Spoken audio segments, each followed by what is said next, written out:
Who they had Andre Johnson on? Had Andre Johnson on it. Hey, don't he look like Joe Johnson to you? He do, don't he? They might be related, but he might be. digress. They really do. They favor. They really do.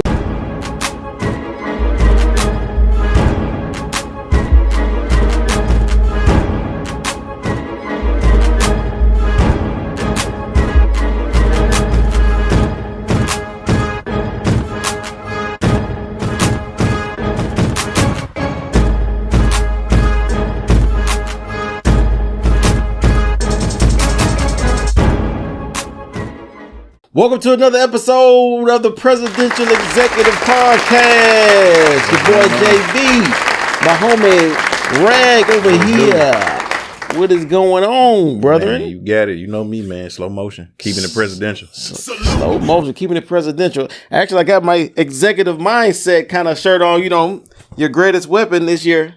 You know what I'm saying? With your brain, you know what I'm saying? Yeah. Guerrilla brain culture. You know, Google it. Check it out. Yeah, I know how we do this. Share, like, subscribe, comment, do all this stuff. Presidential Executive on Facebook, Instagram, and Twitter. And as soon as we get down here, we're officially going to hand the keys over to the Rag over here with the Twitter page. So, you know what I'm saying? We'll be getting that going. Be posting it and giving y'all info on that. For sure. And again, it's JBTV is the page you're subscribing to. But if you type in JBTV and you don't see it, like I put in my Facebook and Instagram post, if you type in presidential executive, you don't even have to get all the way to it. When you type in presidential, our videos pop up. But if you put the whole thing in, they're definitely popping up. You're going to see all our videos. So this is episode 25. But 25. Catch up on any rundowns, any episodes you missed. I got people that, you know, work jobs and they just sit up and binge watch or binge listen to our podcast all day long. So we appreciate all the support, you know, all the listens, all the views. You know, we're working our way up. I mean, it's been a process. You know, it's not a big deal to people who have hundreds of thousands of subscribers and views and stuff. But we getting close to 100. For sure. So, you know, for it to be like, 6-7 months in. Yeah. You know what I'm saying? 6. Like that's not a bad look. You know what I'm saying? And we ain't got no ads yet or nothing like that. Like YouTube ain't promoting our videos or nothing like that. You know, so right now, you know, y'all on the ground floor. Yeah. And I was just thinking, I was just looking at all the video. We got over 30 now. So I'm like, you can literally spend a whole day, 24 hours looking at all the stuff we done, you know, pretty much put out. We definitely got 24 hours because most of the stuff we do is almost an hour long. So you add 30, 31 videos to that, you could literally spend a whole day looking at different episodes, rundown, all that stuff. So it's a blessing, man. You know what I'm saying? Let's keep on grinding, keep on doing what we do. You know what I'm saying? No further ado. We're going to get into this fear of a black planet. Rag brought this, you know, to my attention. I don't get into wrestling as much. You know, I was a real fan growing up, but you know, brought something to my attention here that I think is good to talk about. I want Rag to kind of set it up a little bit, man. Okay, and so like JB said, like I was a kind of wrestling tar growing up. Went through a phase like me and my brothers, we always fighting, you know. Kind of got off of it a little bit, and then like back in high school, kind of got back on it. And I mean, we'd be hitting people with wrestling moves in the hallway and everything like that. And so don't bring that up. Yeah, man. We do that in the hallway. You catch a freshman walking in the hallway, man, instantly getting stone cold stunned, diamond cutter, rock bottom, like having niggas in the figure four and all of that. Somebody got hurt. Well, short story. Got hurt in high school. My boy Jermaine diamond cut somebody off the top stairs, dog. Got a bit like I think he still wrestles now in locally in the city, but he did that. That jump was crazy, man. You know what I'm saying? Got suspended. I forgot what happened to the dude, but I mean, I think he still he was living at that point. But dog, we used to do the same thing. You get caught under, you know how you do. Get caught under a doorway, get caught slipping, you know what I'm saying? Yeah, like with somebody dunk on you in the doorway. Yeah. Man, so, you could catch somebody with the diamond cutter easily. Like that move, you could run up like anyway. Yeah. But kind of it's not something I watch every week, but you know, like if I'm at home on a Monday and I ain't got nothing to do, you know, I would catch my Monday Night Raw. You know, sometimes if I'm at home on a was it Thursday or Friday, like, you know, SmackDown, I watch that. You know, but I've always been a wrestling tard. I've always been a wrestling stan, and being that, you know, being a black man, it's not a lot of black wrestlers out.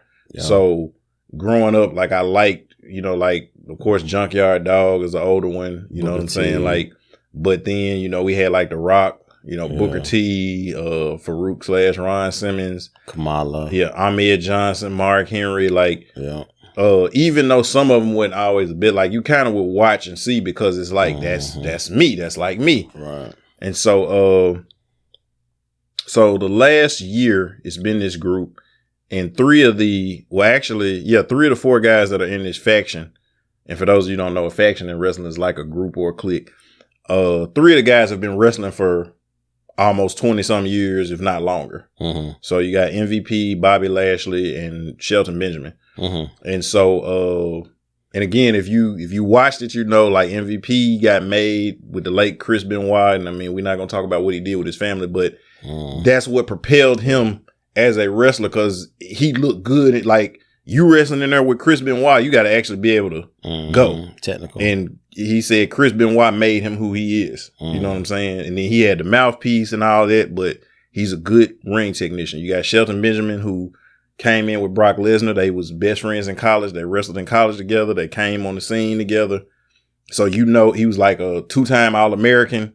Like, he was legit. You know what I'm saying?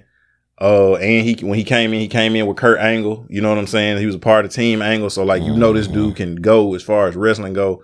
And then you got Lashley, who's like the big, you know, buff, muscular guy, but been grinding it out for 16 years. And he got the look of a champion, but never got the opportunity to have the championship. And then they got a young cat, Cedric Alexander, who's new on the scene. So they kind of, I think it started off as just like, okay, well, let's just give these guys something to do. Mm-hmm. You know what I'm saying? Because we got to find something. They're talented, but let's find them something to do. Well, what they didn't know was they created the best faction in wrestling. Mm-hmm. And so now you got people who wasn't tuning in to see the name of this group is called The Hurt Business. And you see these 4 brothers in suits come through, tailor-made suits, dressed to the nines. I was looking at that video. I was, you know like, what I'm saying? Yeah, they got the mouthpiece talking, and they sound as, like you just said, like an executive. Yeah. You know what I'm saying? They sound presidential. Mm-hmm. You know what I'm saying? And so they come in about business, and they don't care if you're a good guy or a bad guy. If you in the way of business, you got to get it. Gotta get it, yeah. And so as it progressed, they started to build what's called heat. And heat is when you say something like people are either booing you or cheering you. Like you, so now you got people either on your side or against you. Every time you on the screen is must-see TV. Mm-hmm. So what started out as just kind of like a throwaway gag, now it's like the best thing on TV. Mm-hmm. It's like, okay, well, we got to get these guys opportunities. So Shelton Benjamin and Cedric, they gave them the tag team championship. And then Bobby, the big guy, he won the WWE championship. And to start you, the world championship. Just, I think of what I heard too, or maybe what I read too. Also, during this time, the Raw, the ratings were going up. Right. When they started doing, when they got together, because at first they were down. Right. And then they started going up. Okay. And so at one point in time, they had the tag team championships and the world championship. Mm-hmm. And they even came out with, you know, shirts dripping in gold. You know, The Hurt Business. I'm in. You know what I'm saying? So you got the hottest thing going. And as soon as Bobby gets the world championship, then you make Cedric and Shelton lose the tag team championship. And they get kicked out. You break the group up. So now the hottest thing going is nothing now. Mm-hmm. Now, on a side note, wrestling is known for pulling swerves sometimes. Right. They make you think something. So I hope it's a swerve. Right. Very much. But this goes into the topic of the fear of a black planet. Anytime, and when we say black planet, we don't mean, I don't mean that we're above anybody, that we're better than anybody, that everybody else is inferior to us. I don't believe that. But what I do hate, what I don't like is the fact that anytime we get elevated into positions of power, we get elevated into positions of status, even in a wrestling sense. In WCW, Booker T was the 5-time world championship. He come to WWE, he could never beat Triple H. Right. And Triple H, even they were trying to be controversial, but he said, you people don't win championships. And when he said you people, he was meaning you black people don't win championships in. Right. And people say, oh, The Rock doesn't consider himself black. Right. Only when it's convenient. Right. And I love The Rock, but when it's convenient, he's black. When it's not convenient, he's Samoan. Right. You know what I'm saying? But when it's convenient, and when really you're half of both, if you're gonna be honest. But when it's not convenient, he's Samoan. When it's convenient, he's black. Black History Month, he's black. Any other time, he's Samoan. Oh, I got to represent my Samoan heritage. When you represent your black heritage. Right. You know what I'm saying?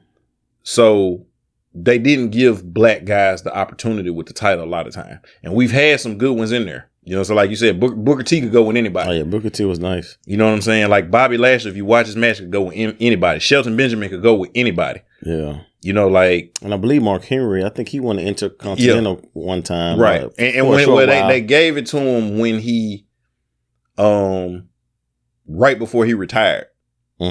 So he had like a few month run with his, like, you know, this is kind of like your pat on the back for all your years of service. But like when he was healthy at his prime, he didn't get a run with it. It's like when you can't really go like you used to could go no more, we're going to give it to you. Right. Give you 4 months with it on your way out. And so anytime we get elevated into those positions, and not just, and this is just a wrestling example, and this is just some strictly, and it's called, WWE don't even call it, really call it sports entertainment. Yeah. So this is just entertainment. It's like watching a movie. Yeah. Even in the movie, we can't win. And so when I presented this topic, it's because it made me think about Deshaun Watson. Now, we never had a hint of any improprieties in his life. Yeah. Wasn't a hint, wasn't a sniff. But now all of a sudden, because he's pushing to get out of Houston, it's just bam. Allegation. Last I heard it was up to 19. And this, but we forget. Yeah, we forget. Ain't that the same organization where the owner, Bob McNair, before he died, said that the inmates was running the asylum? So you compare your teammates, which was majority black, to a bunch of inmates. Yeah. Yep. And in one interview, he compared them to boys, like they little kids. So the mentality and the mindset of this organization is you're beneath me. Not on a financial level, but on a personal level, on a human level. Yeah. But because he signed this contract where he got the no trade clause, which means I can go where I want to go. You can't trade me somewhere I don't want to be. I got a partial guarantee of some of my money. So I done got my guarantee. Can't take that back.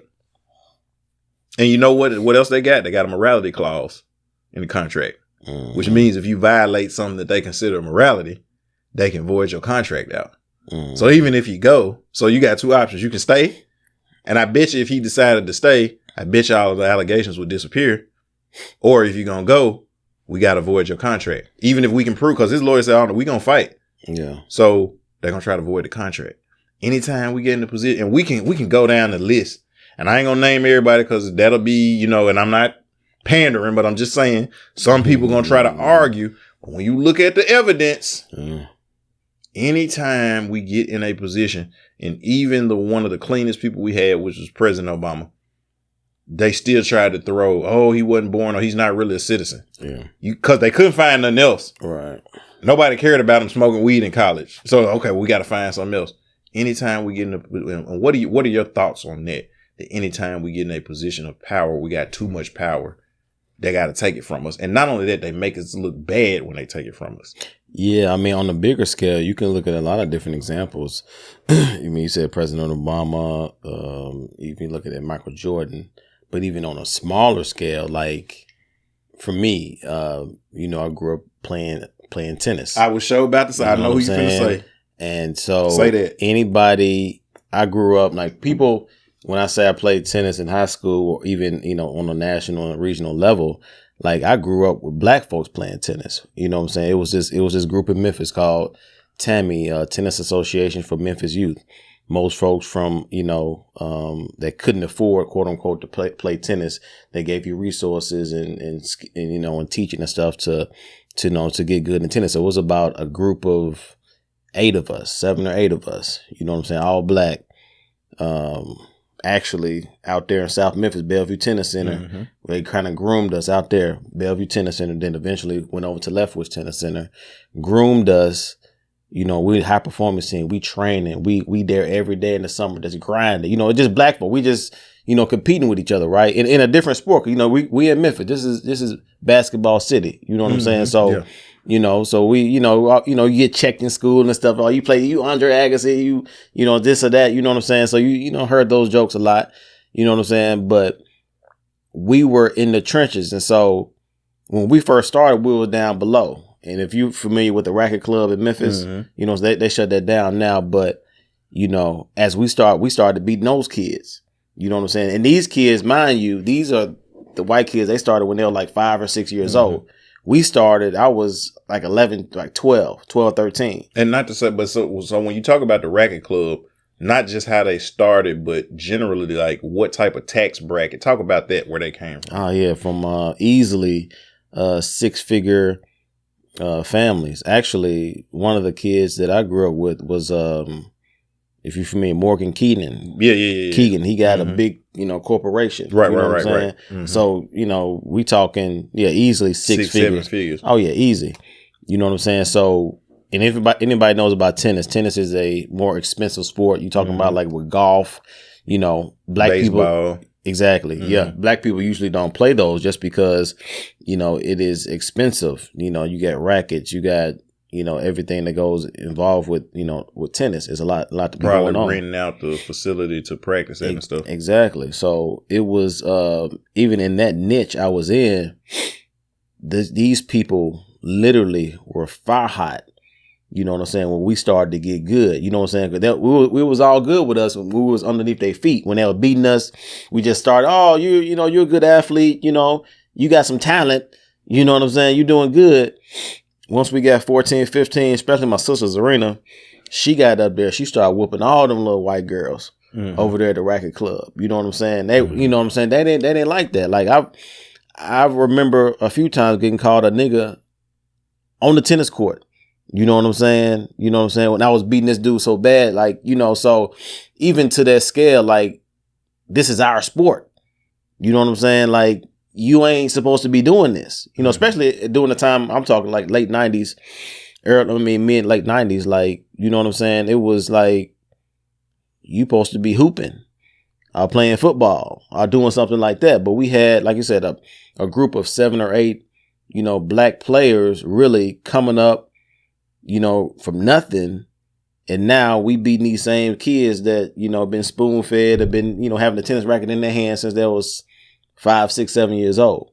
You know what I'm saying? So even from that smaller scale, like even when you look at wrestling, like you brought up that Hurt Business, I'm thinking like you would say wrestling is, you know, a permanent white sport, right? Yeah. I mean, your fan base, I guess, your demographics. Yeah, definitely fan base. Right. So it's like, honestly, they like, well, the Hurt Business, they getting kind of popular. They getting kind of, you know, you're getting a lot of these white fans behind them. Right. The video that you let me see was a white guy talking. Yeah, the white guy was talking, and he said he loved it. It was the best thing that was going. Right. And so it's like, you kind of getting a little too popular, getting, you know, people on your side. You know what I'm saying? Like you want your kid to grow up idolizing this black. And they're not even light skinned black. Like a lot of them, right. Even the lightest dude was kind of brown. Yeah. Like, but the other 3, dark, man, look like the microphone. You know what I'm saying? Like they were dark, and to not think that doesn't matter. You know what I'm saying? We'll be fooling ourselves. Like even honestly, I don't know if you saw the I Am Athlete podcast recently. It came out a couple of days ago. They were talking about. They had Andre Johnson on it. Had Andre Johnson on it. Hey, don't he look like Joe Johnson to you? He do, don't he? They might be related, but he might be. Digress. They really do. They favor. They really do. But on this part of the video, man, put it side by side. You know what I'm saying? So they people kinfolk. Can see they look alike. They kinfolk. Like brothers. They kinfolk. But even in that, like you can tell basketball is over with. Like black people, we run basketball, but when you look at it, basketball is not America's sport. No, it's not. Even baseball is not America's sport not anymore. Not anymore, no. It's football. football is the king. Mm-hmm. Football, it don't matter. You know what I'm saying? I ain't going to church. I'm watching the game. Yep. You know what I'm saying? Or you got to go to a church that start at 8:00. Exactly. So you can watch the game home at 12. Yeah, you can be back home. Right, and that's usually me. You know, I usually like it. I'm used to go to 8:00 service. Yeah, I'm an 8:00 service guy anyway. So, but football is king, and so they're not gonna allow players to get guaranteed contracts like the NBA, just because it's the symbolism. They like, okay, you got basketball, that's fine, you can do that. You have your little hurrah, but even as popular as basketball is now with LeBron and all the Dame Lillard, Kyrie, and all this stuff, is nothing compared to when football season's here. Right. You know what I'm saying? Just the money generated, the popularity, like they, just added a 17th game with the NFL now. You know what I'm saying? They took out a preseason game. They took out so it's only going to be 3 preseason games, but it's 17 regular season games now. So it's king. So it's like, okay, they'll give us a little bit. You know what I'm saying? Basketball, you cool, that's, I mean, but even with that, like, it's one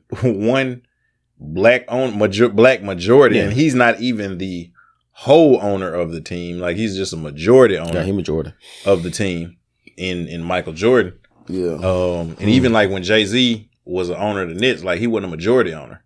Right, he was a minority. Yeah, he had a stake in it, but he wasn't a majority owner. He was just the most famous owner. So like in like, so Jordan's situation, like, if he passed or something, like, it ain't, people talk about him because he's the face of the ownership, but like, they're not gonna let him get, and he probably got enough money to get 100% ownership in the team, but they're not gonna let him get 100% ownership in the team. Yeah, and that's the messed up part about it, like just the fear of, because I think black people we just amazing, basically, just in everything, like with how we operate and from coming from nothing into really, making ourselves into, more than sustaining, thriving people. Right. Like you look at Black Wall Street, you know what I'm saying? That's another example out there. Like you can just imagine that was going to spread all down south eventually. Right. You know what I'm saying? Before it kind of, halted itself there. But and this is what I'm saying. I don't think that we're more amazing than anybody else. I just think that we're amazing too. Yeah. We dope too. Yeah. So as good as and you more of a tennis, nerd than I am, but like as good as you got your Agassiz and your Sampras's, and that's old school, but even now is Nadal, Federer, yeah. Djokovic. That's what I was thinking about. Yep. You got at least because it's more black women that play tennis, but oh yeah, for sure. Man, you got Serena. Yeah. You got Coco. Yeah. You got what's her man, girl it's name? the girl Sloane Stevens. Yeah, Sloane, Osaka, yeah. You know what I'm saying? Like, nah, she bad. She and you know what I'm saying? So it's like, like from the women's, it's not as many men because it's not as many men in it. Right. But like, you got them sisters that's getting it. They coming. You know what I'm saying? Like, we ain't gonna talk basketball because that's majority of us. But like, for every Aaron Rodgers, Tom Brady, Peyton Manning, Drew Brees, got Pat Mahomes, Deshaun. I mean, back in the day, like when Vic was doing his, like he was up, like he was must see TV. You know what I'm saying? Like Kaepernick had a run where he was must see. Oh yeah, Cap was that. You know what I'm saying? Like he had a big run. You know where he was up there. You got like some of these guys coming in. Oh, I forgot about Lamar. You know what I'm saying? Dak. Yeah. You know what I'm saying? Like Russell. Yeah. You know, like these guys are right up there. You know what I'm saying? Like in the top 10. I would dare say you got about 4 or 5 black quarterbacks that just, you know what I'm saying? Definitely. They could, be right up there. Yeah. I mean, heck, if Jameis didn't throw the interceptions, he could be. Oh, yeah. You put and it's not saying, is Deshaun Watson better than Tom Brady? I'm not saying that. Right. I'm just saying he dope too. Right. You got to see us too. I'm not saying that Neil deGrasse Tyson is more intelligent than Stephen Hawking, but he dope too though. Right. You know what I'm saying? And so it's not a deal of, oh, we're better. And I think that sometimes certain white people think that like when we're speaking of our dopeness that we're trying to exalt ourselves over them. And that's not my position. Right. Well, my thing is just we dope too. Right. Acknowledge our dopeness just like you acknowledge this person. If you see I'm equally as good. Mm-hmm. And I like the way I was reading some on if you remember the movie Remember the Titans. Yeah, of course. And they interviewed the real Coach Boone. And he said, don't look at me as a black coach. Look at me as a coach that is black. Right. And he said, don't get it twisted. I'm not denying who I am. But look at me as coach first. Right. It just happens to be black. Yeah. You know what I'm saying? Not, oh, I got this black. No, I'm just coach. Yeah. It just happens to be black. You know what I'm saying? So don't look at me as a black wrestler. I'm just a wrestler. Happens to be black. I ain't no different from Stone Cold. I just happen to be the black one with a beard. You know what I'm saying? If I was tough for people. Like, yeah. I don't. When people tell me, you know, I wave the BS flag. You know what I'm saying? When they be like, I don't see color. You know what I'm saying? Like I've never been there because I'm like, you can't see. You know what I'm saying? Like you're gonna see color, and everybody has their stereotype. You know what I'm saying? Like you're gonna attach some of that, whether you want to or not, subconsciously. You know what I mean? We got our own stereotypes on each other. Of course. Do you stay in the hood? No. Why not? And you, but you know what? I say this. Probably if you didn't have, well, no. It's a simple answer for me. I would say, but you kind of always grew up in nice neighborhoods. Yeah, because I don't have to. Like right. When I grew up in Raleigh was a nice neighborhood. Raleigh they used to call it the North Memphis White Haven. Right. Raleigh didn't start getting bad until I was going, up toward in high school. You know what I'm saying? Mm-hmm. We got a house broken into a time or two. You know what I'm saying? But we grew up in a great neighborhood. You know what I'm saying? With kids. Playing like it was a good place. Yeah. So I don't stay in the hood because for one, I'm blessed. I don't have to. Like I don't think. Well, I can't say that. I know some people in the hood that they want to stay in the hood. You know what I'm saying? I ain't gonna lie. If I could have found what I wanted to stay in, and I was looking, it just wasn't none available where I wanted to stay. And so for me, like. And keep in mind, like I'm familiar with East Memphis. I can drive around East Memphis. I can drive around the South. I can drive around the Mound. I can drive around Raleigh. Familiar with all of these different places. But personally, if I'm going to stay in the hood, I'm either going to stay in South Memphis.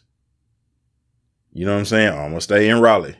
That's it. Mm-hmm. If I'm going to stay, because I don't really know nobody out in Hickory Hill like that. You know what I'm saying? Like I'm familiar with it, but. Right. In the Mound, like most of the like I know some people in the Mound, but most of them is like, kind of kids I mentored. Right. You know what I'm saying? So like my folks and stuff, Raleigh, South Memphis. So I'll stay in the South, you know what I'm saying? I'll stay in like in the 8. You know what I'm saying?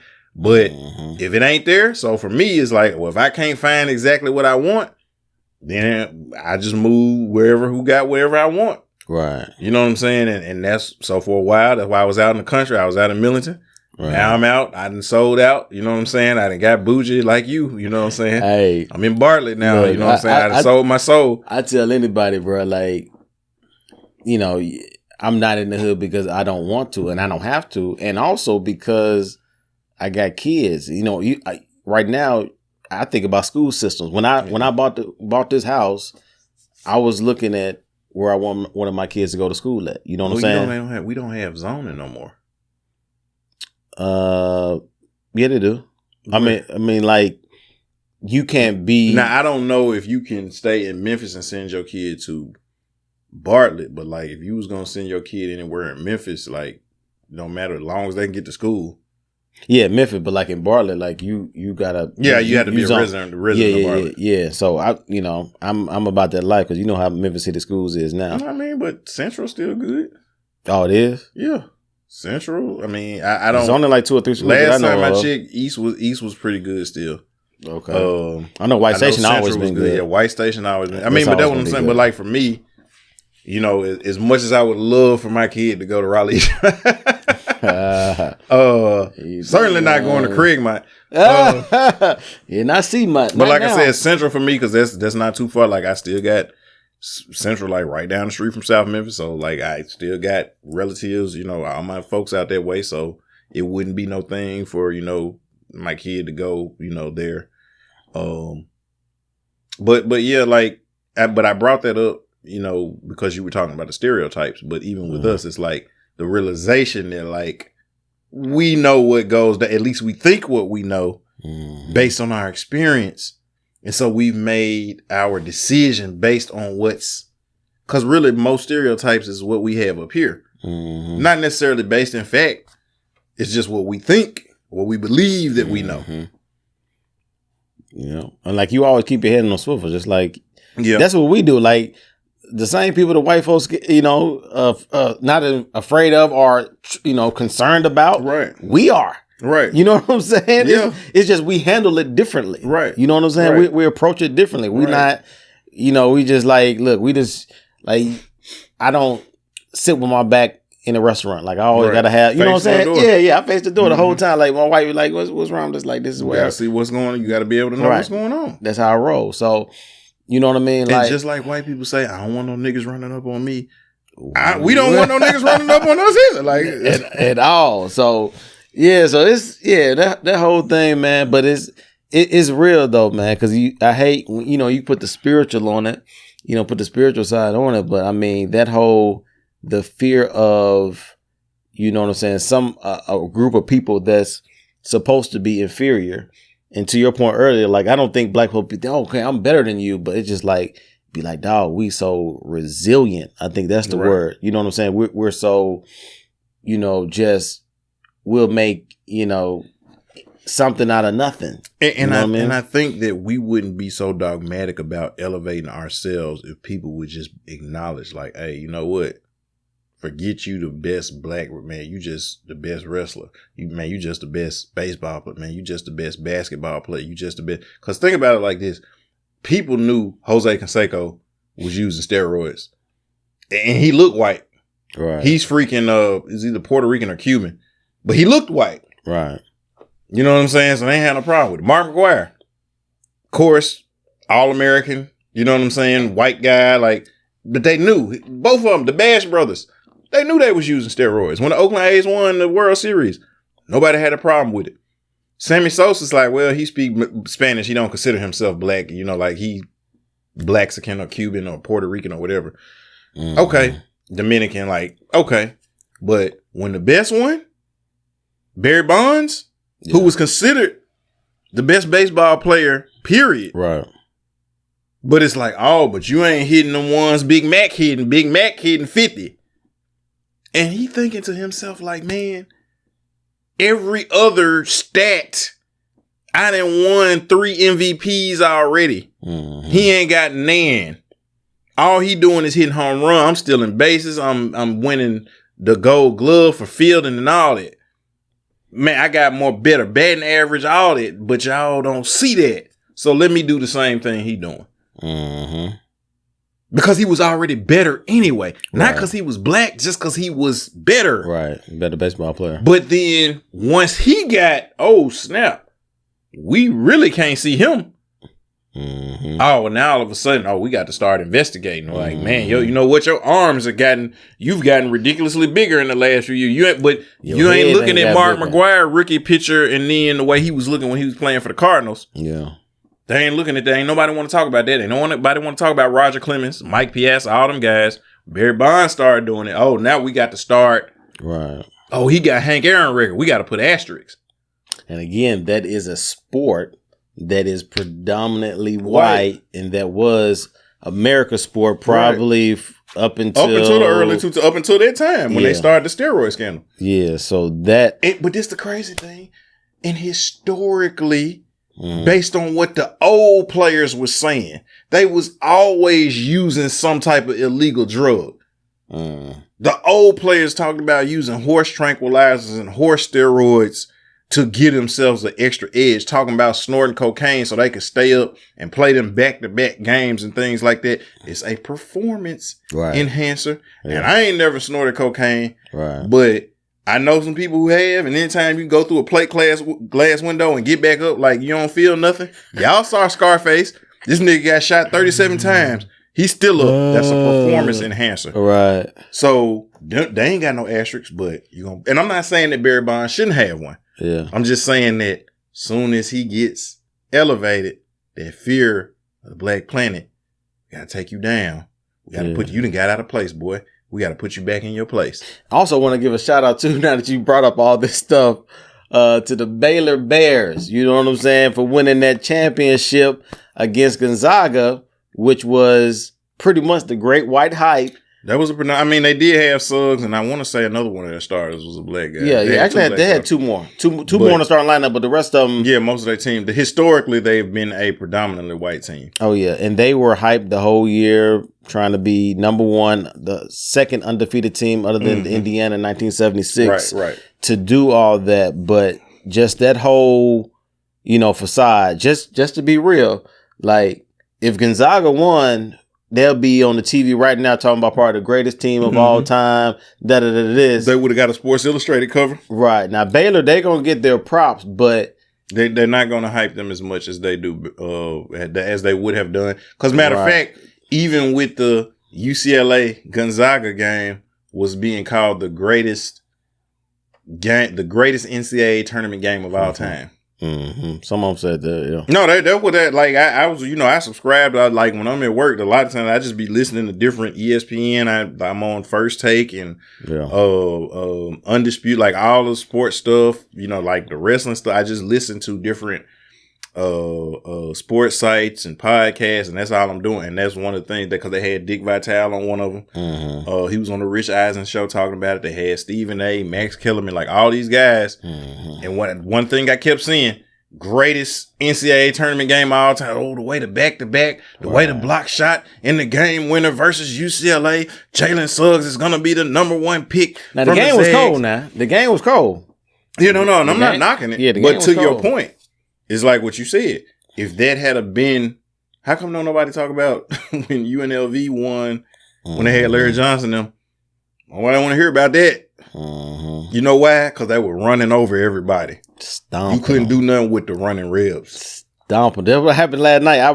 I put out a meme with Lawrence Taylor when he was in the wrestling. He went off the top rope and hit one of the white dudes. I'm like, that's what happened last night. He hit Bam Bam Bigelow. Bam Bigelow. Yeah, that's him and Bam Bam Bigelow. Yeah. So I'm just like, that's what happened last night in the championship game. But it's like, but Baylor doesn't have a lottery pick. They have a lot of unsung, underrated 3-star in high school players. And so now they went, they dominated, they did good. But they're not getting the totality of how dominant. I think they'd only lost 2 games the whole year. And the only reason they lost was because they were coming off of the COVID shutdown. Yep. They were shut down for 3 or 4 weeks. Right. And they wasn't practicing, wasn't playing, and then you come back and got to play. Yep. And you lose. Yep. And but, go ahead. No, what you finna say? No, but just that whole thing, that whole dynamic, brings to your point of, just to be honest, I don't think some people do it intentionally. It's just we're so indoctrinated into it now with the society. Just like with, what they said, black folks, the worst thing that happened to us is probably, not segregation, integration. But integration. Mm-hmm. You know what I'm saying? Just because now we're just so used to, you know what I'm saying? If I get this Merrill Lynch job, Fortune 500, that's what I aspire to be. Right. You know what I'm saying? And so now we're not looking at, okay, let me get a job I can go back to my neighborhood and let's start a business. Let's start flowing this money back into the community. Like that's hard to us now because we're conditioned differently. We're conditioned to go out and work for this Fortune 500 company, get 6 figures, and just be to ourselves. Like, and I'm guilty of it too. So I'm not going to say that I do all that I can to promote and to do black businesses, but it's just like, we're used to it. You're starting a black business now. Yes, well, yes, you're right.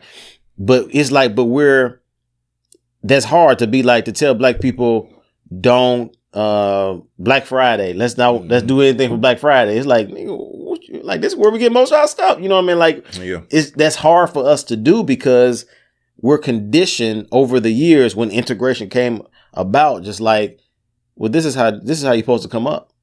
You know what I'm saying? But like the Black Wall Street thing proved that we can be self-sustained, but it takes work over time. Yeah, it does. And you know what though? Like, to your point about that with the integration thing, like, but it ties into the topic and what we talking about. Anytime we get out on Black Wall Street, had their own airports, had their own bus lines, had their own train station, had their own taxi service, had their own hospitals, had their own lawyers, had their own police force. We don't need your stuff. You know what? We ain't making no money off y'all. We got to shut y'all down. The Montgomery bus boycott, they did it for a year.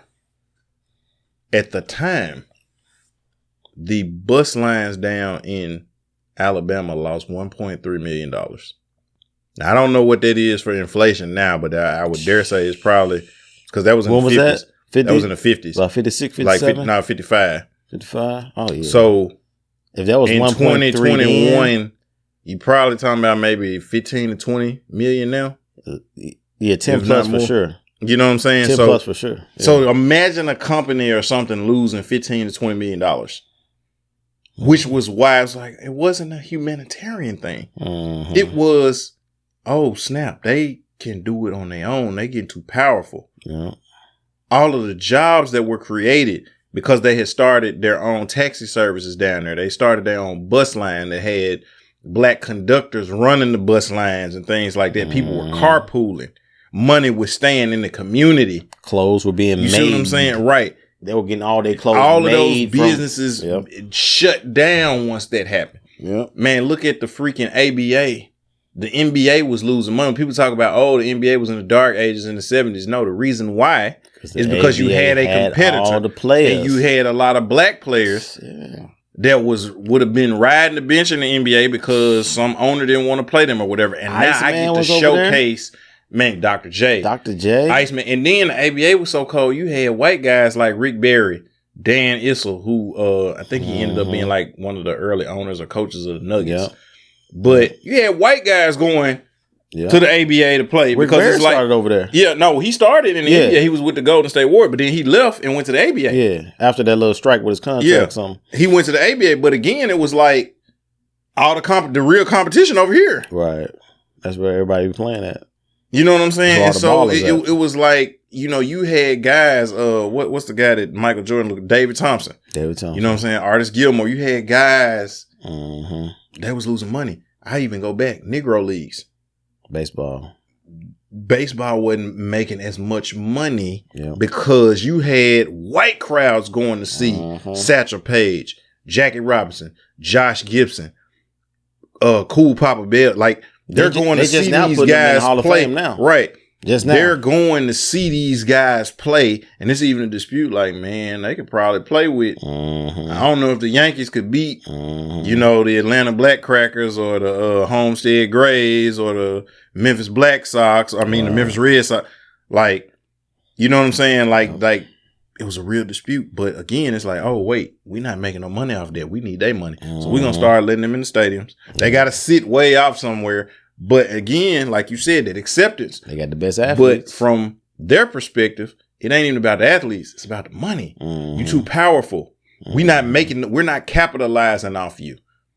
We're losing some of our fans. Our children are going to watch y'all play. That ain't gonna, we need them watching, Babe Ruth and all these other guys playing. You know what I'm saying? Yeah. Anything that we've been involved in, they will shut it down and incorporate us into them. I mean, like even with hip hop. I mean, think about when hip hop first started, like most of it was either relaxed, chill party music or real positive. And so at a point you had Public Enemy, NWA, X-Clan, Poor Righteous Teachers, Brand Nubian. You had all you had white kids rocking the Africa medallion, wearing black, green, and red. You know what I'm saying? Like, I forget what flag that is in Africa, but you got them wearing those colors. And then all of a sudden, Now it's like, okay, let's start pushing. Now we're only pushing. And again, I grew up listening to Bone Thugs. I love Bone Thugs and Harmony. I love 3 6 Mafia. But you're pushing people whose majority music talking about murder, killing, crime, gangster, thug, sell dope. This is my only way out. You ain't pushing people who making you think. And that's the other part about it too. Like, okay, we'll let you get a gob of money. We'll talk. I think in the last podcast talking about Ruthless Records, they were making $14 million a month or $20 million a month. But what kind of music they putting out? Right. You know what I'm saying? And they was pushing them. Yep. Oh yeah, come on out, Easy. Yeah, come on, all your ruthless people, come on out. We need all of that. Yeah. So it was more okay. Yeah, we'll put you on top, but you still being a slave to the imagery, to the mentality that we want to force on you in your community. Yeah. So that's and again, I love Easy. I love NWA because that story needs to be told. Yeah, for sure. You know what I'm saying? But I feel like to get a full picture, you need to hear what God is saying because that's real. Yeah. You know what I'm saying? But it's somebody else. I give a shout out. You asked me, did I have any shout out? Give a shout out to our guy, Young D. You know what I'm saying? Young Velly. Yeah. You know what I'm saying?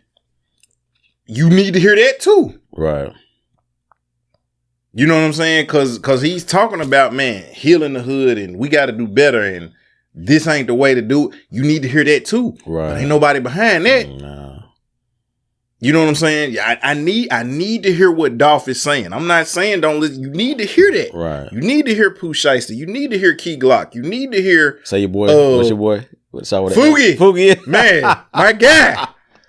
Man, Foogie. I ain't gonna lie, I mess with Foogie. Man, you know what? If I get my hair like Foogie hair, you wouldn't be able to tell me nothing. God knew what he was doing. But nah, for real, like I mess with them. No doubt. But I'm just saying, Moneybag, you know what I'm saying? You need to hear what they saying. Yeah. Like I said, you need to hear what Velly's saying. You need to hear what MK saying. You need to hear what Fro saying. You know what I'm saying? But ain't nobody pushing them. Right. You know, it's like, oh, that's too positive. You know what I'm saying? Like, oh, we don't need to hear. You know what I'm saying? Like, it's gonna brainwash you to actually do the right thing, right? And even in that perspective, like, heck, you need to hear what God's warrior saying. Yeah. What Titan saying. Yeah. You know what I'm saying? You need to hear that. You know what I'm saying? You need to hear Chance because that's something different too. Yeah. You need Kendrick and Cole. You need Stringer. All of it. You know what? You Stringer. They ain't ready for String, man. They ain't ready for me. Cause see, I'm gonna talk about all of it. You know what I'm saying? But again, they only want and again, and I'm not hating on the guys that I named, the Dolphs, the Gottis, my boy Foogie, but they definitely want that. Yeah. But they don't want to hear the other stuff because they don't want people to be well balanced. Right. And so for a Gotti or a Dolph or Pooh Shiesty or somebody who may have grew up as a hip hop head, listen to music, and so you like this person, that person, but you rap about this because that's your experience, but they don't want you talking about Outkast. Right. No, don't talk about that because we want to hear about the trap. We want to hear about selling dope. We want to hear about niggas getting shot. We want to hear about the Stendo clip. You know what I'm saying? We want to hear about 30 round, 50 round, 100 round. We want to hear about that. Right. Because that's going to put that in people's minds. So now when me and you get ready to draw down and fight, we ain't thinking of no fist fight. Right. You thinking about, let me go get this 30. And oh man, let me go get this Stendo. Because I was just listening to that John earlier. Because that's all I'm hearing. Yeah. I'm not catching nothing else to saying, man, love your brother, love your neighbor, man. You know what? Let's squash this. Let's come together and build. Because, you know what? And I was having this conversation. I think, man, and we've talked about this on the pod before, but because they know they did us wrong, they feel like if we ever get to a place of equality, that we're going to reciprocate the same things that was done to us. And if you know us, if I'm good as a whole, black people, if I'm good, I'm not trying to go back and smash my enemies. We ain't worried about that. You know what I'm saying? Because the fact that I'm winning Right. You know what I mean? Fuck you. Right. I'm winning. I'm not stunning you. Yeah. But the thought process, because you know what? That's how they would do. Mm-hmm. If somebody raped and molested my mom and my sisters and my children and separated me from my family and took my dad and tied him up to 2 horses and had him run the opposite way and then ripped him apart, and somebody stood behind my dad or my uncle in front of me and bent him over and raped him in front of me, so I didn't look at men in my culture as being strong. I looked at them as being weak and something not to be looked up to. They would try to get revenge too. Mm-hmm. I mean, and we got that in history. Yeah. Think about freaking Pearl Harbor led to what? Them dropping the atomic bombs. Mm-hmm. Remember the Alamo? Like they don't forget nothing. Mm-hmm. Even if they wrong, they don't forget nothing. They coming back with everything. And they think that because they think like that if we ever get to a position of equality, we're gonna try to put them into enslavement or suppress them. And we really love people. Mm-hmm. We just want to be like we dope too. Mm-hmm. That's all. Just let us shine. We not trying to stop nothing y'all doing. Cause even as good as the Hurt Business is, and we started out talking about that, you know what? I still rock with like Stone Cold was on a whole nother level. That's my guy, Stoney. Dude, my top 5 wrestlers, and I'm a wrestling fan. My top 5 wrestlers, all of them are white. Yeah. And I love The Rock. I love Booker T. I love Mark Henry. I love my guy Bobby Lashley now. It's got, like I said, I'm a wrestling fan. I love this dude named Jay Lethal. You got to go look at some clips. Okay. Because, man, he imitated Ric Flair. That man sounded just like Ric Flair. And he did a character called Black Machismo where he was acting like Macho Man. Yeah. Sounded just like Macho Man. But he cold, too, in the ring.